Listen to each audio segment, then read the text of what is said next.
Jim Carney, that's Jimcarney.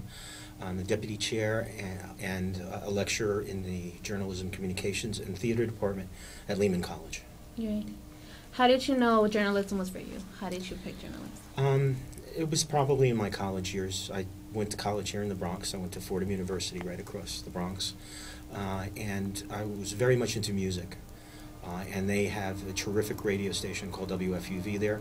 So I started doing production as a music DJ. I actually had my own shows and started doing a little bit of everything, including programming, my DJ shows, and doing some journalism. I was the assistant news director at one point. And at that time, I realized this was right when cable TV was taking off. There would be more opportunities for me in television than there would be in radio. So I made a conscious decision to switch over into television. And I was lucky when I graduated. I got a job with the Archdiocese of New York working in their TV center in Yonkers. Okay. So do you have any specific experience that jumps out in your head in your working in journalism? There's an old expression, jack of all trades and expert of none. I mean, I've done a little bit of everything. Most of it, though, in cable television. But I have done some radio, additional radio after that, mostly as a volunteer at a small community radio station. But I've hosted my own news shows on cable in Manhattan.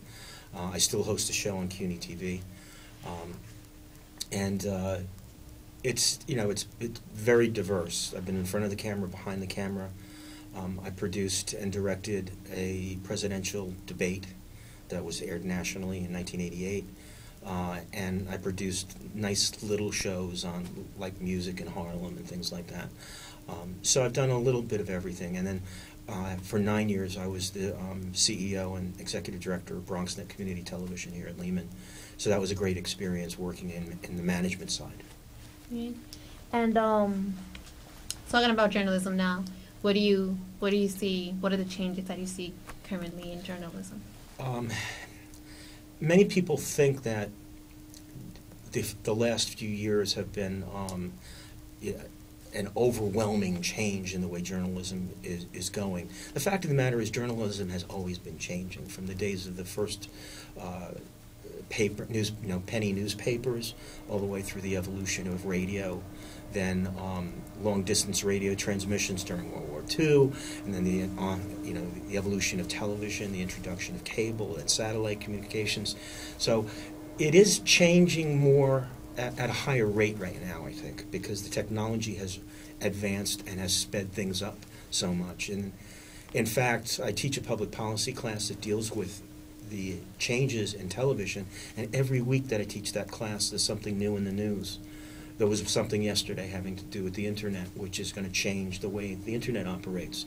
So it's an evolution, and a lot of people are concerned about old jobs going away and that sort of thing, and layoffs, when the fact of the matter is there are new jobs that were not even thought of 5 years ago. They're opening up for new journalists. So will there be another Katie Couric making $14 million for 2 years? Maybe not, but there might be hundreds of jobs, good-paying jobs for people working on websites or being community journalists for AOL or working at a Fox News Latino channel or something like that. So there aren't as many high-profile network jobs, but there's a lot more opportunity coming up because of the new technology. We're just learning how to use the toys now. On that note, do you think there's a specific area in journalism that is advancing a little more than the other that people should focus on more? Or one of my specialties all along has been community media, which has always been shortchanged, and media that deals with the local level politics and issues that people live with all the time. I mean, sure, maybe there's a war going on in Africa, but if the traffic light in front of my house has been out for 3 or 4 weeks and kids have to cross those streets, that has an effect on me as well. And up until the coming of age of the digital community media, these things were rarely reported and always only in weekly newspapers. Now you're seeing major corporations like AOL and corporations like Fox and News Corp getting into local news. Hi. just doing a